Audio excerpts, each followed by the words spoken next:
माननीय सदस्य श्री अनुराग ठाकुर जी।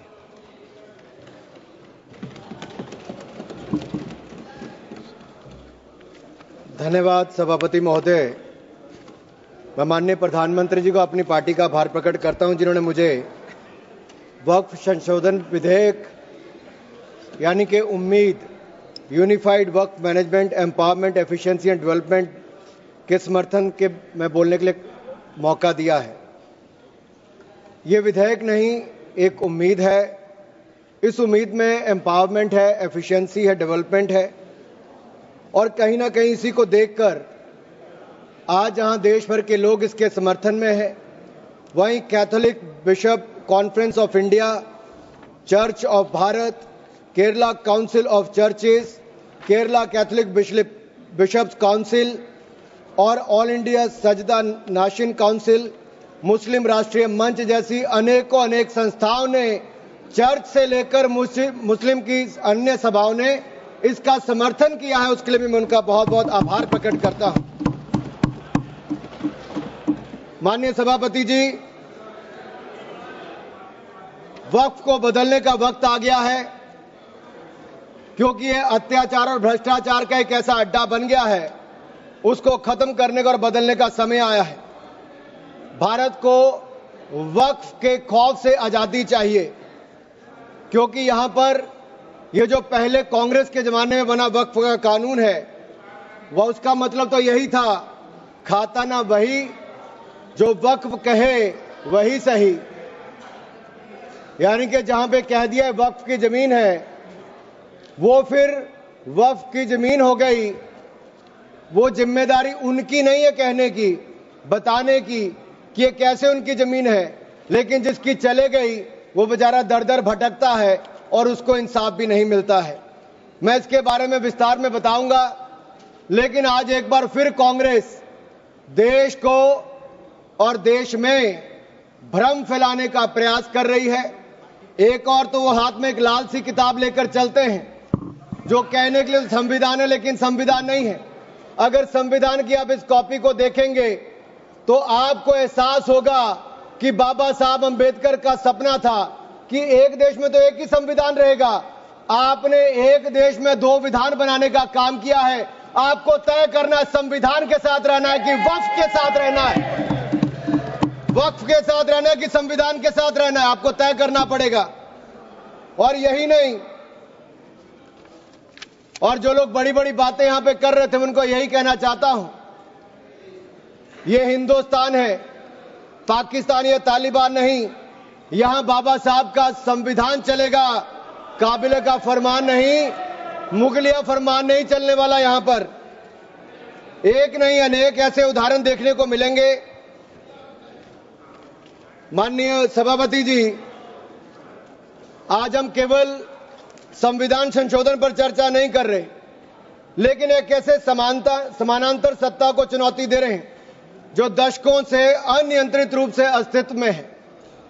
वक्फ संशोधन बिल 2025 केवल कानून में बदलाव नहीं, बल्कि एक संदेश है।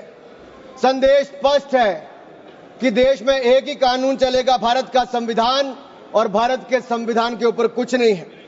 वक्फ बोर्ड का उद्देश्य मुस्लिम समुदाय के कल्याण के लिए संपत्तियों का प्रबंधन करना था, लेकिन कांग्रेस और उसके सहयोगी दलों ने इस भूमि को अपारदर्शी और एक गैर जिम्मेदाराना तरीके से राजनीतिक संरक्षण देते हुए एक ऐसा साम्राज्य बनाया जहां पर इन्होंने इसको अपना वोट बैंक का एटीएम बनाकर रख दिया है। 70 सालों से इन्होंने यही किया है। 1947 में भारत ने एक विभाजन देखा है, वो एक परिवार और एक पार्टी के कारण वो विभाजन हुआ है। आज जमीन जिहाद, लैंड जिहाद के नाम पर हम दूसरा विभाजन नहीं होने देंगे, नहीं होने देंगे। एक स्पष्ट संदेश तो यहां पर देना ही चाहते हैं कि मोदी जी के राज में भारत में एक कानून, एक संविधान और एक भारत रहेगा। और एक स्पष्ट संदेश भी है, एक है तो सेफ है। और यही नहीं, हम क्या कह रहे हैं, हम कह रहे हैं कि इस बिल के माध्यम से पारदर्शिता लाएंगे। पारदर्शिता लाएंगे तो जवाबदेही भी तय करेंगे। लेकिन ये लोग जिनके लिए वोट बैंक का एटीएम है, जिनके अपने नेता भ्रष्टाचार के कई मामलों में फंसे हुए हैं, जिनके राज्यों में हजारों करोड़ रुपए के घोटाले हुए, जिनका उल्लेख मैं आगे करने वाला हूं, उस पे भी मैं आपके सामने प्रकाश डालूंगा एक के बाद दूसरी। लेकिन सवाल ये खड़ा होता है कि 70 साल से ये प्रक्रिया जो चल रही है, चाहे 1964 की बात हो, 69 की बात हो, उसके बाद एक के बाद दूसरे संशोधन आए, 95 से लेकर 2013 तक इन्होंने इस कानून को इतना ऐसा बना दिया कि इसको चुनौती देने तक का भी हक कहीं नजर नहीं आता था। ना कोई ऑडिट, ना कोई निरीक्षण, बस भूमि अधिग्रहण की बात, शहर दर शहर, गली दर गली, इस पर एक तरह से कब्जे के बाद दूसरा कब्जा करने का काम किया गया। यह धर्मनिरपेक्षता नहीं थी, ये एक नरम विभाजन की ओर ले जाने का काम था, एक नरम विभाजन की ओर ले जाने का काम था। लेकिन हमने अब इस कानून में बदलाव किया है ताकि मुस्लिम समुदाय के सभी गरीब से गरीब व्यक्ति का भी इसमें भला हो सके। मुझसे पहले एक मुस्लिम समुदाय के एक सदस्य जो कांग्रेस पार्टी से आते हैं, वो अपना भाषण कर रहे थे। मैं उनको ही कहना चाहता हूं, अशरफ, अजलफ और अर्जल, क्या इनमें भी कोई अंतर है?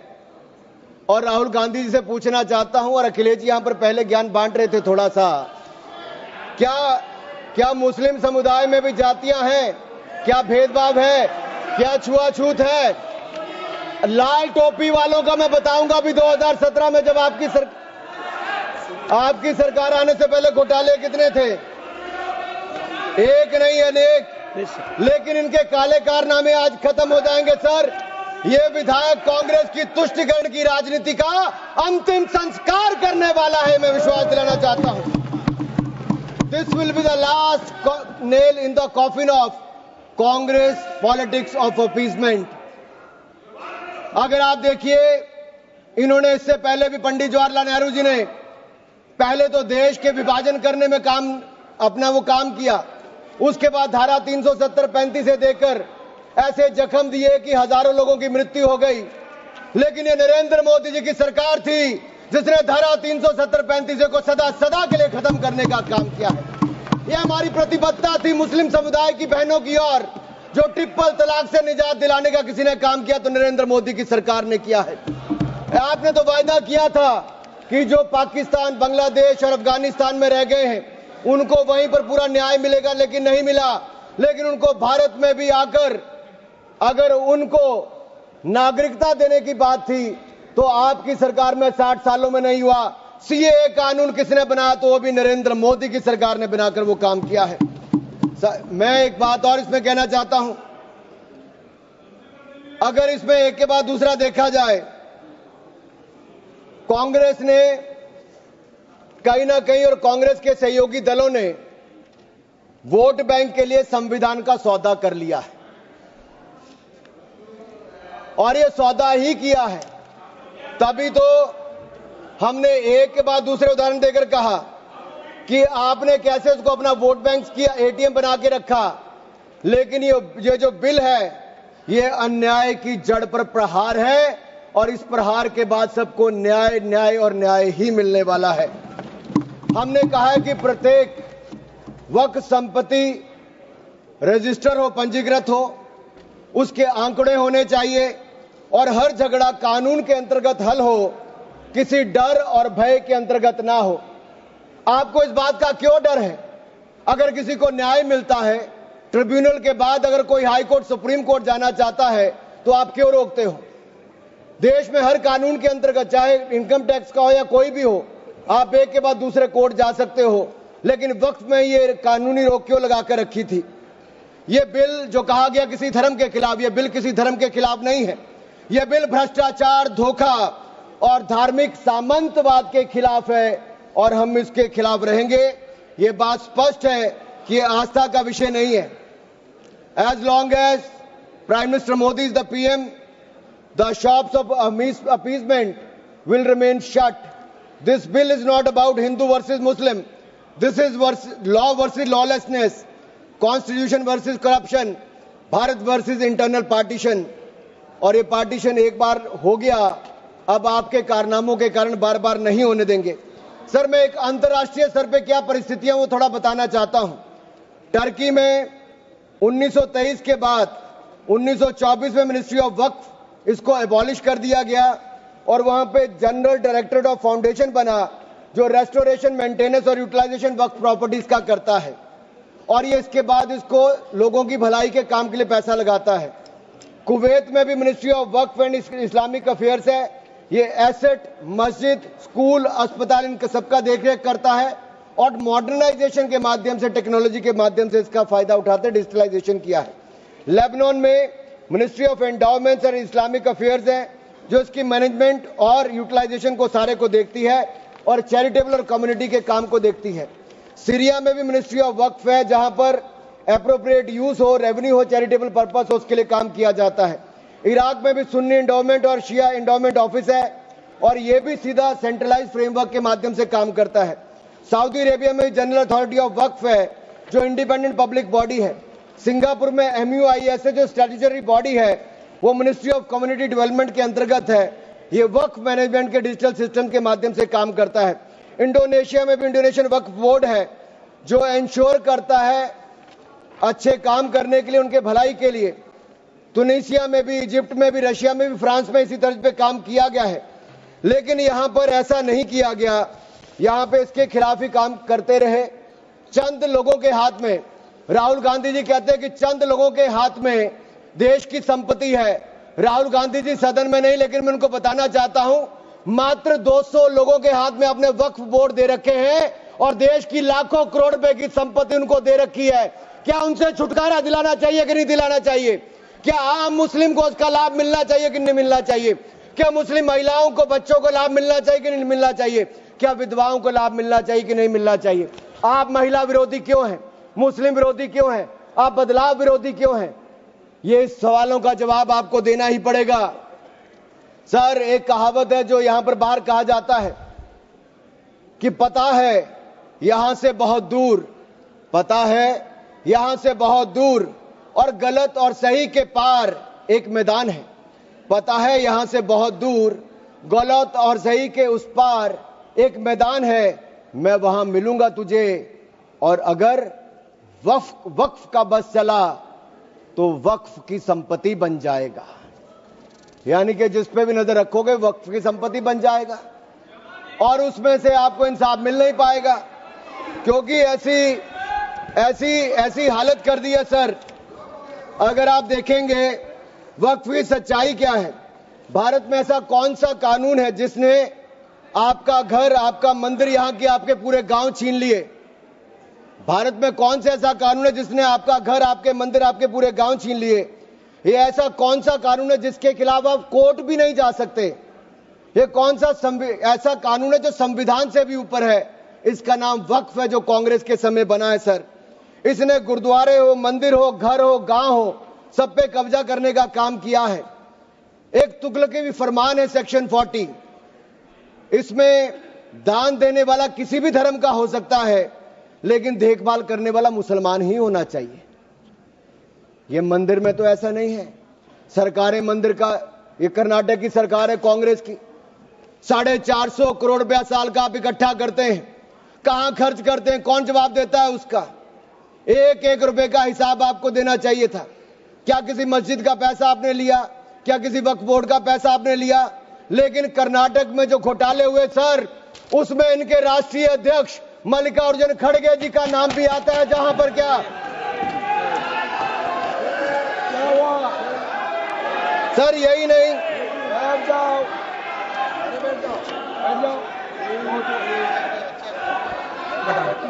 सर नाम हटा दीजिए। सर मैं इसको मेंबर ऑफ माननीय, नहीं सर, मैं सबूत के रूप में सर मैं लाया हूं सब कुछ। मैं बोल दिया सर, ऐसा गिवन द डिसीजन, निर्णय दे दिया बस। प्लीज सर, नाम नहीं लेता सर, मैं नाम वापस ले लेता हूं सर। बड़ी मुश्किल से परिवार के बाहर सर, इसमें सर मैं टेबल कर देता हूं सर, मैं टेबल कर देता हूं सर। ये मैं टेबल कर देता हूं सर। सर, आपकी अनुमति हो तो मैं ऑथेंटिकेट करके टेबल कर देता हूं सर। जी, नाम वापस ले लिया, एक मिनट वापस ले लिया। ठीक है, एक मिनट आप सब बैठिए, आप सभी लोग बैठिए, आप सब लोग बैठिए। माननीय Venugopal ji please. Please please sir we are कौन सा रूल में बोल रहा है आप? To sir 352. while a member is speaking to him of the नाम डिलीट कर दिया, बताइए। sir ठीक है। sir हमने कैसे नहीं नो नो नो एक मिनट आप लोग मत बोलिए माननीय वेणुगोपाल जी, हमने नाम एक्सपांस भी डिलीट भी कर दिया और उन्होंने भी वापस ले लिया। उसके बाद और क्या है? उसके बाद क्या है?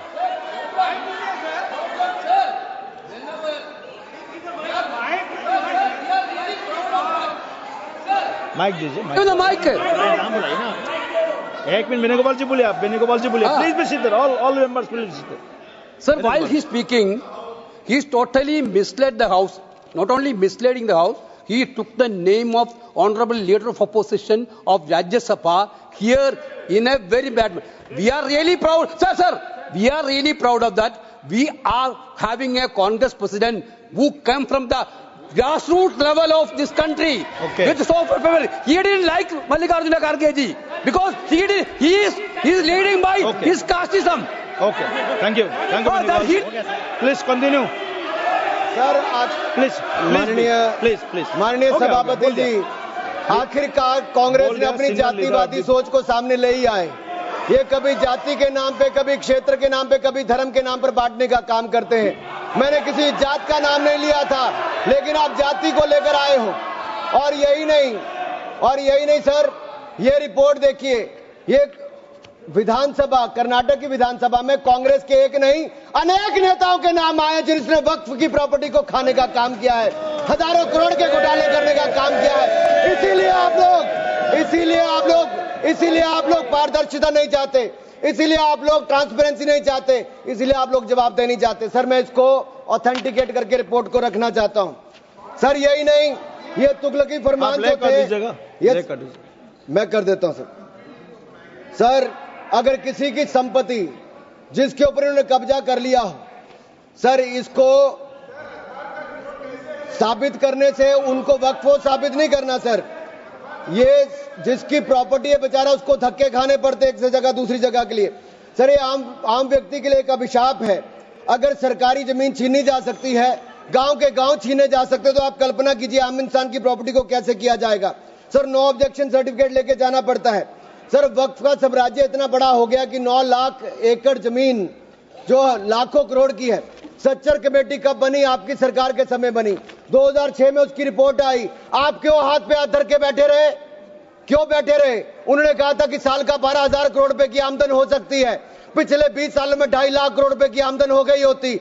आमदन होती तो मुस्लिम महिलाओं का, बच्चों का और मुस्लिम समुदाय का भला हुआ होता, लेकिन कांग्रेस पार्टी ने भला कभी चाह ही नहीं मुस्लिम समुदाय का, केवल वोट की राजनीति करके रखा। सर ये कितनी है? मॉरिशियस जैसे 2 देश, उसके बराबर वक्फ बोर्ड की जमीन है। सिंगापुर जैसे 5 मिनट और मैं खत्म कर रहा हूं। सर मालदीव जैसे 12 देश, उसके बराबर वक्फ बोर्ड की जमीन है। सर लालू प्रसाद यादव जी जो सदन के सदस्य नहीं लेकिन आपकी सरकार में मंत्री थे, तब उन्होंने कहा था पटना की डाक बंगले की जमीन भी वक्फ बोर्ड खा गया, सरकारी गैर सरकारी जमीनें वक्फ बोर्ड खा गया। ये किसी और ने नहीं, लालू प्रसाद यादव जी ने कहा था। आप उस पर क्या कहना चाहते हो?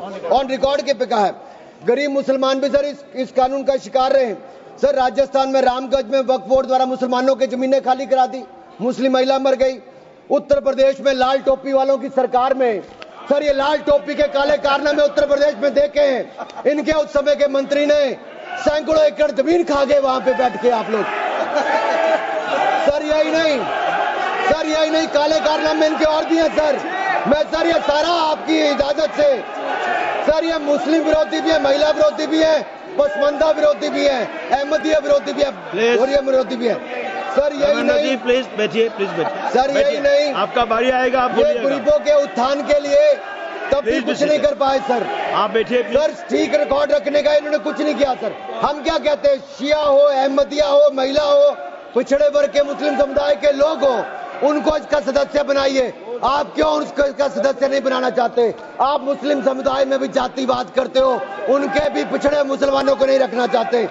सर यही नहीं,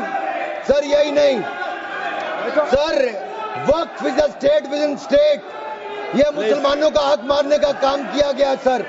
यही नहीं सर, मैं आपको बताना चाहता हूं, जीरो अकाउंटेबिलिटी है वक्फ बोर्ड की, जीरो अकाउंटेबिलिटी।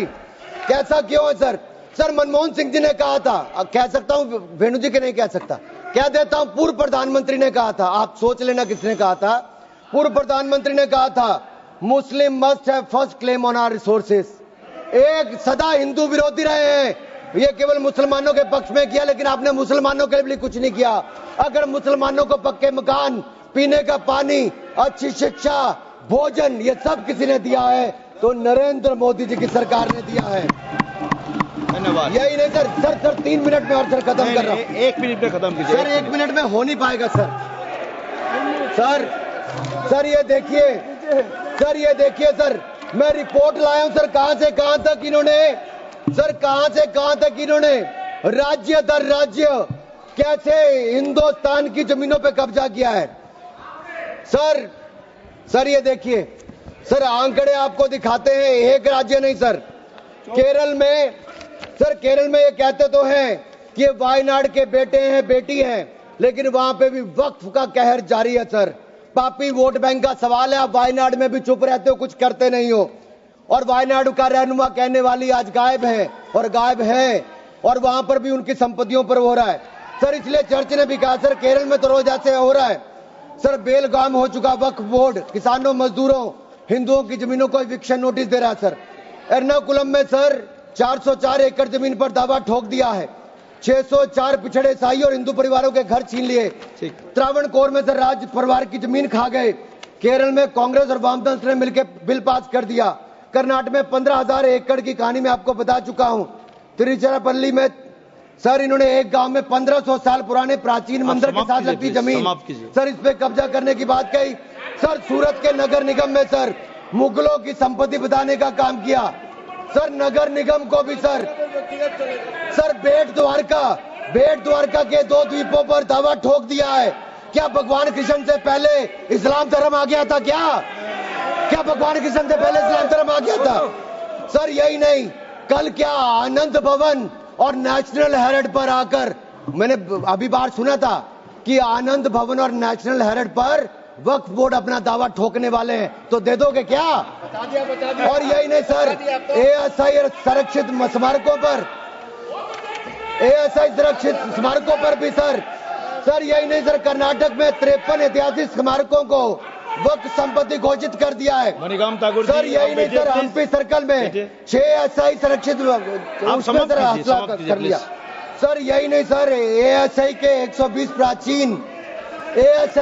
प्राचीन स्थानों पर भी इन्होंने ऐसा किया है सर। ये किसान कल्याण की तो राहुल जी बात करते हैं, लेकिन कर्नाटक में इनकी सरकार में 15,000 एकड़ जमीन किसानों की छीनने का काम आपकी सरकार में आपके वक्त में किया है सर। ये किसान विरोधी है, ये महिला विरोधी है, और मैं इन सबसे कहना चाहता हूं सर, ऐसे काम नहीं चलेगा।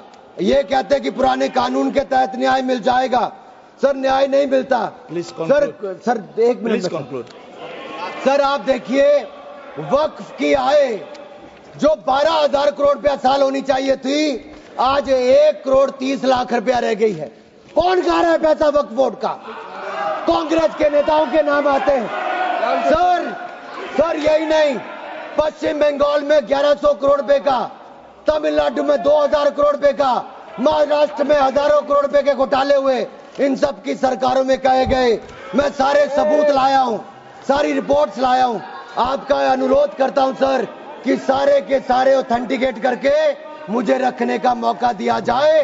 ये विपक्षी दल, क्योंकि ये भ्रष्टाचार में जुड़े हुए हैं, हम वक्फ बोर्ड के भ्रष्टाचार को खत्म करना चाहते हैं। धन्यवाद सर। बस ये तेरे आखिरी लाइन है सर, ये नेशनल हेरिटेज में छपा है कि महाराष्ट्र में हजारों करोड़ रुपए का घोटाला, महाराष्ट्र में छपा नेशनल हेरिटेज में, और नेशनल हेरिटेज के घोटाले के रूप में कांग्रेस के एक नेता बेल पर है जो अपनी सेवाएं यहां पर दे रहे हैं। उसी नेशनल हेरिटेज में लिखा गया है, ये कांग्रेस पंचतंत्र का वो बंदर है जहां रोटी के बंटवारे के नाम पर ये सारी रोटियां खा जाते हैं सर। सर ये मंदिरों की जमीन संपत्ति के नाम, ये विशेष कानून इसके लिए क्यों नहीं है सर? ये वक्फ के लिए क्यों है सर? इनका विचार साफ नजर आता है सर। ये मंदिरों का सोना पिघलाकर ये तब तो ले जाते हैं लेकिन भ्रष्टाचार के नाम पर जमीन पर कब्जा करने के लिए वक्फ बोर्ड बना देते हैं।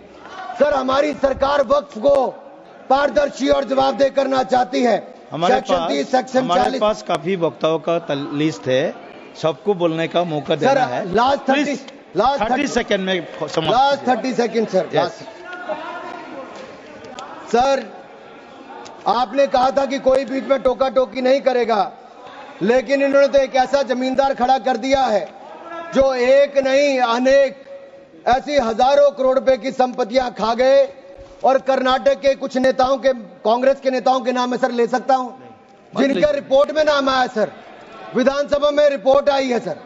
सिटिंग विधायक है, पूर्व विधायक, पूर्व मंत्री, राज्यसभा के प्रतिपक्ष के नेता हैं। ये वक्फ की प्रॉपर्टियों पे कब्जा करने वाले, पैसा खाने वाले हैं। और यहां तक कि एक 5 स्टार होटल का भी सुलह कराने के लिए इन्होंने कही।